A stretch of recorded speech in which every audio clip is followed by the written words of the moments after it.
ഭൂരിഭാഗം ആളുകളെയും ബാധിച്ചുകൊണ്ടിരിക്കുന്ന ഒരു ബുദ്ധിമുട്ടാണ് തൈറോയിഡും അത് റിലേറ്റ് ചെയ്തിട്ടുള്ള അസുഖങ്ങളും. അപ്പം ഈ ഒരു തൈറോയിഡ് എന്ന് പറഞ്ഞാൽ നമ്മുടെ ശരീരത്തിലെ ഏറ്റവും പ്രധാനപ്പെട്ട ഒരു അവയവമാണ്. നമ്മുടെ കഴുത്തിന് താഴെയായിട്ട് ഒരു ബട്ടർഫ്ലൈ ഷേപ്ഡാണ് ഈ തൈറോയിഡിന്റെ സ്ട്രക്ചർ ഉള്ളത്.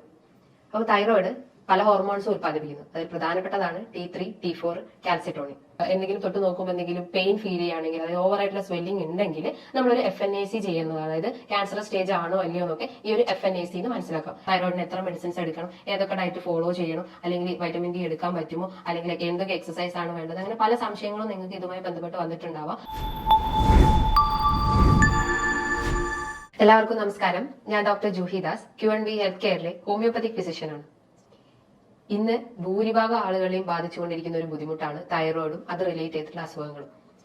അപ്പം ഈ ഒരു തൈറോയിഡ് എന്ന് പറഞ്ഞാൽ നമ്മുടെ ശരീരത്തിലെ ഏറ്റവും പ്രധാനപ്പെട്ട ഒരു അവയവമാണ്. നമ്മുടെ കഴുത്തിന് താഴെയായിട്ട് ഒരു ബട്ടർഫ്ലൈ ഷേപ്ഡാണ് ഈ തൈറോയിഡിന്റെ സ്ട്രക്ചർ ഉള്ളത്. അപ്പോൾ തൈറോയിഡ് പല ഹോർമോൺസും ഉത്പാദിപ്പിക്കുന്നു. അതിൽ പ്രധാനപ്പെട്ടതാണ് T3, T4, calcitonin.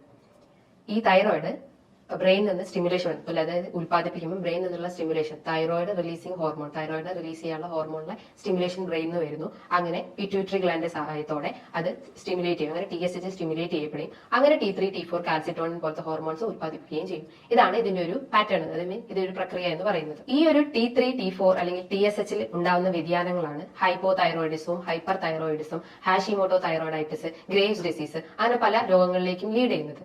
Hypo thyroidism എന്ന് പറയുമ്പോൾ T3, T4 കുറയുകയും TSH കൂടുകയും ചെയ്യുന്നു. അതായത് ഹോർമോണിന്റെ പ്രവർത്തനം ഇല്ലാത്തൊരവസ്ഥ. അപ്പൊ അവിടെ സ്റ്റിമുലേറ്റ് ചെയ്യപ്പെടും. അതുകൊണ്ടാണ് TSH കൂടുന്നതും T3, T4 കുറയുന്നതും ചെയ്യുന്നത്. അപ്പൊ ഇതിന്റെ പ്രധാനപ്പെട്ട ലക്ഷണം ഹൈപ്പോ തൈറോയിഡിസം എന്ന് പറയുമ്പോൾ അവിടെ നമ്മുടെ ബോഡി എല്ലാം ഒരു ലോ സ്റ്റേജിലോട്ട് പോകുന്നു. പ്രധാനമായിട്ടും നമുക്ക് മൂഡ് സ്വിങ്സ് ഉണ്ടാവും. അതായത് ഒരു കൺഫ്യൂഷൻ, നമുക്ക് ഒന്നും ചെയ്യാനുള്ള ഒരു ഇൻട്രസ്റ്റ് ഉണ്ടാവില്ല, ഒരു ഇൻട്രസ്റ്റ് ഇല്ലാത്തൊരവസ്ഥ, അല്ലെങ്കിൽ ഒരു ലെതാർജി, ഒരു അലസത ഫീൽ ചെയ്യാം. മറ്റൊന്ന് നമുക്ക് മലബന്ധം വരാം, മോഷൻ കറക്റ്റ് ആവാത്ത അവസ്ഥ വരാം, അതായത് മോശം പോകുമ്പോൾ ടൈറ്റ് ആയിട്ട് പോകുന്ന ഒരു അവസ്ഥ. അതേപോലെ തന്നെ സ്കിന്നിൽ ഡ്രൈനെസ് ഉണ്ടാവും, ഒരു ഡീഹൈഡ്രേറ്റ് ഫീലിംഗ് ഉണ്ടാവും, അല്ലെങ്കിൽ ഡ്രൈനെസ് ഫീൽ ചെയ്യാം, ചർമ്മം മൊത്തം വരണ്ട പോലത്തെ ഒരു അവസ്ഥ വരാം. അതേപോലെ തന്നെ അമിതമായിട്ടുള്ള ക്ഷീണം, നമുക്ക് എപ്പോഴും ഉറങ്ങണം എന്നുള്ളൊരു ടെൻഡൻസി വരും. അമിതമായിട്ടുള്ള ക്ഷീണം വരുവാണെങ്കിലും ഹൈപ്പോ തൈറോയിഡിസം ആണെന്ന് മനസ്സിലാക്കാം. അതേപോലെ തന്നെ ഹൈപ്പോ തൈറോയിഡിസിന്റെ മറ്റു ലക്ഷണങ്ങളാണ് മുടി കൊഴിയുക, അതായത് മുടി പൊട്ടിപ്പൊഴിഞ്ഞ് മുടി കൊഴിയുന്ന ഒരവസ്ഥ. അതുപോലെ വിശപ്പ് കുറയുക, നമുക്ക് അപ്പറ്റൈറ്റ് വളരെ കുറഞ്ഞു പോകുന്ന അവസ്ഥയും അങ്ങനെ കോൺസ്റ്റിപ്പേഷനിലേക്കൊക്കെ ലീഡ് ചെയ്യാനുള്ള ഒരു ചാൻസ് ഉണ്ട്. അതേപോലെ തന്നെ അമിതമായിട്ടുള്ള ക്ഷീണം, വെയിറ്റ് കൂടാം, അതായത് ഹൈപ്പോ തൈറോയിഡ് ഉള്ള ആളുകൾക്ക് വെയിറ്റ് കൂടാനുള്ള ഒരു ടെൻഡൻസി ഉണ്ട്. പക്ഷേ ഹൈപ്പർ തൈറോയിഡിസം നോക്കുമ്പോൾ വെയിറ്റ് കുറയുന്ന ഒരു ചാൻസ് ആണ് കാണുന്നത്. ഇതേപോലെ തന്നെയാണ് മറ്റൊന്നാണ് ഹൈപ്പർ തൈറോയിഡിസം. ഹൈപ്പോ തൈറോയിഡിസം ഞാൻ നേരത്തെ പറഞ്ഞു TSH കൂടുന്നു. ഹൈപ്പർ തൈറോയിഡിസം ആണെങ്കിൽ ഇവിടെ TSH കുറയുന്നു. അതായത് ഓവർ ആയിട്ടുള്ള ഹോർമോൺ പ്രൊഡക്ഷൻ ആണ് ഇവിടെ വരുന്നത്. അപ്പം TSH എന്ത് പറയുന്നു, അത് കുറയ്ക്കാൻ നോക്കുന്നു. അപ്പൊ ഇവിടെ TSH കുറയും, T3, T4 കൂടുകയും ചെയ്യുന്നു. അപ്പൊ ഇതിന്റെ പ്രധാനമായിട്ടുള്ള ലക്ഷണം എന്ന് പറഞ്ഞു കഴിഞ്ഞാൽ ക്ഷീണം ഉണ്ടാവാം. അതേപോലെ തന്നെ നമുക്ക് മറ്റേ കേസിൽ പറയുമ്പോൾ കോൺസ്റ്റിപ്പേഷൻ, ഇവിടെയാണെങ്കിൽ മലബന്ധമല്ല, നമുക്ക് വയറിളകുന്ന പോലെ ഒരു ഡയറിയ ഫീലിങ്സ് വരാം. അതേപോലെ അമിതമായിട്ടുള്ള ക്ഷീണം, വെയിറ്റ് കുറയാം. അത്തരം ലക്ഷണങ്ങൾ ഉണ്ടെങ്കിൽ ഹൈപ്പർ തൈറോയിഡിസം ആണെന്ന് പറയാം. അതേപോലെ തന്നെ മെൻസസ് ട്രബിൾസ് വരും. അതായത് മെൻസസിന്റെ ഹൈപ്പോ തൈറോയിഡിസം ആണെങ്കിൽ മെൻസസ് അധികമാണ്, അതായത് പ്രൊഫ്യൂസ് ബ്ലീഡിംഗ് ആയിരിക്കും ഉണ്ടാവുക. പക്ഷെ ഹൈപ്പർ തൈറോയിഡിസം കേസസിൽ ബ്ലീഡിംഗ് കുറവായിരിക്കാം. അതേപോലെ നമുക്ക് നെർവസ്, ഭയങ്കര ആങ്സൈറ്റി ഫീലിംഗ് വരും. ഹൈപ്പോ തൈറോയിഡിസം ആണെങ്കിൽ നമുക്കൊരു മൂഡില്ലാത്ത ഒരവസ്ഥ. പക്ഷെ നേരെ ഹൈപ്പർ തൈറോയിഡിസം ആണെങ്കിൽ നമുക്ക് നെർവസ്, ആങ്സൈറ്റി, ഒരു പാൽപിറ്റേഷൻ, ഒരു കിതപ്പ് പോലെയൊക്കെ വരുന്നുണ്ടെങ്കിൽ അത് ഹൈപ്പർ തൈറോയിഡിസം ആണെന്ന് മനസ്സിലാക്കാം. ഇനി ഹൈപ്പർ തൈറോയിഡിസം അല്ലെങ്കിൽ ഹൈപ്പോ തൈറോയിഡിസം ഇത്തരം ലക്ഷണങ്ങൾ ഉണ്ടെങ്കിൽ നമ്മൾ ഒരു സ്കാനിങ്ങോ അല്ലെങ്കിൽ ബ്ലഡ് ടെസ്റ്റോ ഒക്കെ ചെയ്യേണ്ടതാണ്. ബ്ലഡ് ടെസ്റ്റ് എന്ന് പറയുമ്പോൾ പ്രധാനമായിട്ടും തൈറോയിഡ് ഫംഗ്ഷൻ ടെസ്റ്റ്. അതിന്റെ അകത്താണ് T3, T4, TSH ഇത്തരം ഹോർമോൺസിന്റെ വാല്യൂസ് നോക്കി കഴിഞ്ഞ് കഴിഞ്ഞാൽ നമുക്ക് ഹൈപ്പർ ആണോ ഹൈപ്പോ ആണോ എന്ന് മനസ്സിലാക്കാം. ഹൈപ്പർ തൈറോയിഡിസം ആണെങ്കിൽ T3, T4 കൂടുകയും TSH കുറയുകയും ചെയ്യുന്നു. ഹൈപ്പോ തൈറോയിഡിസം ആണെങ്കിൽ TSH കൂടുകയും T3, T4 കുറയുകയും ചെയ്യുന്നു. അത്തരം വാല്യൂസ് നോക്കിയിട്ട് നമുക്ക് ഹൈപ്പർ ആണോ ഹൈപ്പോ ആണോ എന്ന് നോക്കാം. കുറച്ചുകൂടി അഡ്വാൻസ്ഡ് ആയിട്ടുള്ള ടെക്നോളജി ആണെങ്കിൽ ഫ്രീ T3, T4 നമുക്ക് നോക്കാവുന്നതാണ്. ഇനി നമുക്ക് എന്തെങ്കിലും ആന്റിബോഡി ടെസ്റ്റും ചെയ്യാവുന്നതാണ്. അതേപോലെ TPO ഇത്തരം ആന്റിബോഡി ടെസ്റ്റുകൾ ഉണ്ടെങ്കിലും അതും ഈ ഒരു തൈറോയിഡിന്റെ ടെസ്റ്റ് ആയിട്ട് പറയുന്നു. ആന്റിബോഡി TPO എന്നൊക്കെ പറയുമ്പോൾ അതായത് നമ്മുടെ ഇമ്മ്യൂൺ സിസ്റ്റത്തിന് എത്രത്തോളം അത് എഫക്ട് ആയിട്ടുണ്ട്, അല്ലെങ്കിൽ ആന്റിബോഡീസ് എത്രത്തോളം നമ്മുടെ ബോഡിയിൽ ഉണ്ട് എന്നൊക്കെയാണ് ഈ TPO ടെസ്റ്റിലൂടെ മനസ്സിലാക്കുന്നത്. അതേപോലെ തന്നെ മറ്റേ നമുക്ക് എന്തെങ്കിലും സ്വെല്ലിംഗ് ഉണ്ടെങ്കിൽ, അതായത് കഴുത്തിന് ചുറ്റും എന്തെങ്കിലും ഗോയിറ്റർ, അങ്ങനത്തെ സ്വെല്ലിംഗ്സ് ഒക്കെ ഉണ്ടെങ്കിൽ നമ്മൾ ഈ ബ്ലഡ് ടെസ്റ്റിലൂടെ അത് മനസ്സിലാക്കാൻ പറ്റില്ല. അതൊരു സ്കാൻ ചെയ്താലേ നമുക്ക് പറ്റുള്ളൂ. അതായത് നെക്കിന്റെ ഒരു സ്കാനിങ് എടുത്തു കഴിഞ്ഞാൽ ആ ഒരു സ്വെല്ലിംഗ് എത്രത്തോളം ഉണ്ട് എന്ന് മനസ്സിലാക്കാൻ പറ്റും. അതേപോലെ നമുക്ക് എന്തെങ്കിലും തൊട്ട് നോക്കുമ്പോൾ എന്തെങ്കിലും പെയിൻ ഫീൽ ചെയ്യുകയാണെങ്കിൽ, അതായത് ഓവർ ആയിട്ടുള്ള സ്വെല്ലിംഗ് ഉണ്ടെങ്കിൽ നമ്മളൊരു FNAC ചെയ്യുന്നതാണ്. അതായത് ക്യാൻസർ സ്റ്റേജ് ആണോ അല്ലയോ എന്നൊക്കെ ഈ ഒരു FNAC എന്ന് മനസ്സിലാക്കാം. FNAC എന്ന് പറഞ്ഞു കഴിഞ്ഞാൽ ഫൈൻ നീഡിൽ ആസ്പിരേഷൻ സൈറ്റോളജി എന്ന് പറയും. അതിന് പല ഗ്രേഡുകളുണ്ട്. ടിറാഡ് സ്റ്റേജ് എന്നാണ് അതിന് പറയാം. അങ്ങനെ 4 ഗ്രേഡ് ഒക്കെ ആയിട്ടാണ് ഈ ടിറാഡ് സ്റ്റേജിനെ തരംതിരിച്ചിട്ടുള്ളത്. അപ്പൊ ഏത് സ്റ്റേജ് ആണെന്ന് ഈ ഒരു FNAC യുടെ മനസ്സിലാക്കാൻ പറ്റും. ഇത്തരം ലക്ഷണങ്ങൾ ചിലപ്പോൾ നമുക്കൊരു ആദ്യം തുടക്കത്തിലൊന്നും ചിലപ്പോൾ കാണിച്ചെന്ന് വരില്ല. പക്ഷെ ഒരു സ്റ്റേജ് കഴിഞ്ഞ് കഴിഞ്ഞാലാണ് നമുക്ക് അമിതമായിട്ടുള്ള ക്ഷീണം, അല്ലെങ്കിൽ വെയിറ്റ് കുറയുന്നതും വെയിറ്റ് കൂടുന്നതും ഡ്രൈനസ് ഉണ്ടാവുന്നതും, അല്ലെങ്കിൽ മലബന്ധം, അല്ലെങ്കിൽ വയറിളക്കം, ഇത്തരം ലക്ഷണങ്ങൾ ഉണ്ടെങ്കിൽ നമുക്ക് ഒരു ബ്ലഡ് ടെസ്റ്റ് ചെയ്തിട്ട് തന്നെ അത് അറിയാൻ പറ്റുള്ളൂ. അല്ലാതെ ജസ്റ്റ് ഒരു ഡയറക്റ്റ് ഒരു ഇത് കണ്ടു കഴിഞ്ഞാൽ നമുക്ക് മനസ്സിലാക്കാൻ പറ്റില്ല. ചിലപ്പോൾ അത് വൈറ്റമിൻ ഡിന്റെ കുറവുണ്ടാവാം, അല്ലെങ്കിൽ കാൽഷ്യ കുറവുണ്ടാവാം, അല്ലെങ്കിൽ രക്തക്കുറവുണ്ടാവാം. അപ്പോൾ ഇത്തരം പ്രശ്നങ്ങൾ ഉണ്ടെങ്കിൽ നമ്മളൊരു ബ്ലഡ് ടെസ്റ്റ് ചെയ്തേ മതിയാവുള്ളൂ, അല്ലെങ്കിൽ ഒരു സ്കാനിങ്ങിലൂടെ നമുക്ക് മനസ്സിലാക്കാൻ പറ്റും. അപ്പൊ അത് ഹൈപ്പർ ആണോ, ഹൈപ്പോ ആണോ, അല്ലെങ്കിൽ മറ്റെന്തെങ്കിലും ബുദ്ധിമുട്ടാണോ എന്നൊക്കെ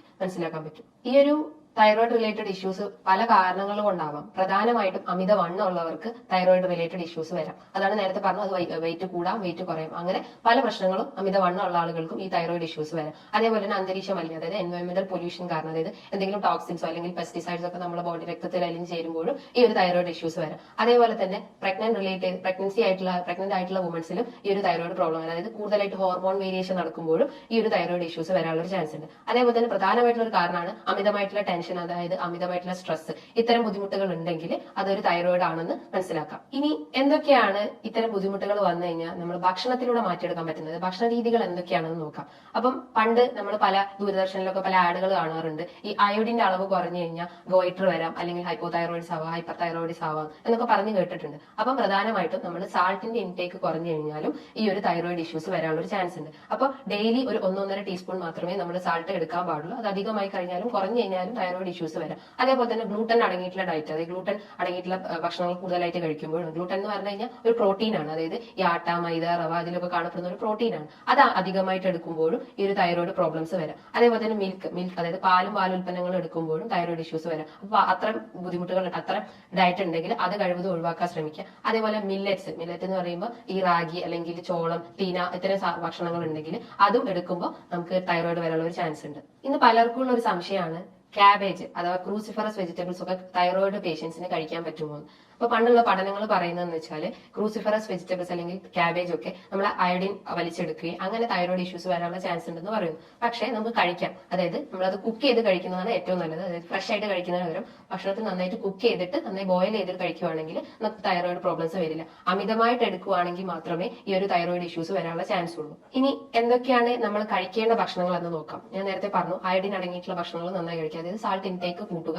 ഡെയിലി ഒരു 1.5 ടീസ്പൂൺ സാൾട്ട് എടുക്കുന്നതുകൊണ്ട് കുഴപ്പമൊന്നുമില്ല. അതേപോലെ സെലീനിയം അടങ്ങിയിട്ടുള്ള ഭക്ഷണം, സെലീനിയം ഒരു ആന്റി ഓക്സിഡന്റ് ആണ്. അപ്പൊ ഈ ഇൻഫ്ലമേഷൻ കുറയ്ക്കുകയും നമ്മുടെ ബോഡിയിലെ ആന്റി ടിപി അല്ലെങ്കിൽ ആന്റിബോഡീസ് ഒക്കെ കുറയ്ക്കാൻ സഹായിക്കും. അതായത് സെലീനിയം കൂടുതലായിട്ടുള്ള ഭക്ഷണം എന്ന് പറഞ്ഞു കഴിഞ്ഞാൽ മഷ്റൂംസ്, ഫിഷ് അല്ലെങ്കിൽ ചിക്കൻ, ഇതിനകത്ത് കൂടുതലായിട്ടും സെലീനിയം ഉണ്ട്. അപ്പൊ അത് ഭക്ഷണത്തിൽ ഉൾപ്പെടുത്താൻ ശ്രമിക്കുക. അതേപോലെ തന്നെ നമ്മൾ പാല്, ചായ ഒക്കെ കുടിക്കുന്നവരാണെങ്കിൽ അതും പാൽ ഉൽപ്പന്നങ്ങളാണ്, അത് ഒഴിവാക്കാൻ ശ്രമിക്കുക. പകരം നമ്മൾ തൈര് ഉണ്ടെങ്കിൽ അത് ഒഴിവാക്കാൻ ശ്രമിക്കുക.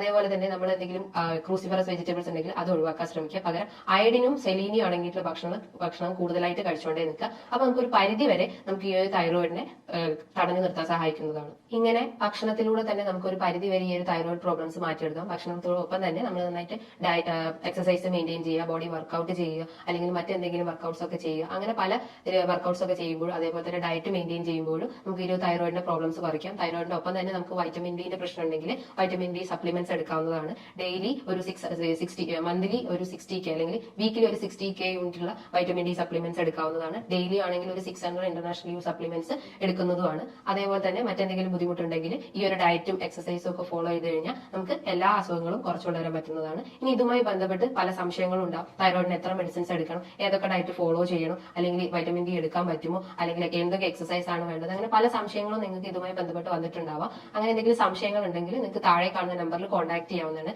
ഇനിയും മറ്റൊരു വീഡിയോയുമായി വീണ്ടും കാണാം.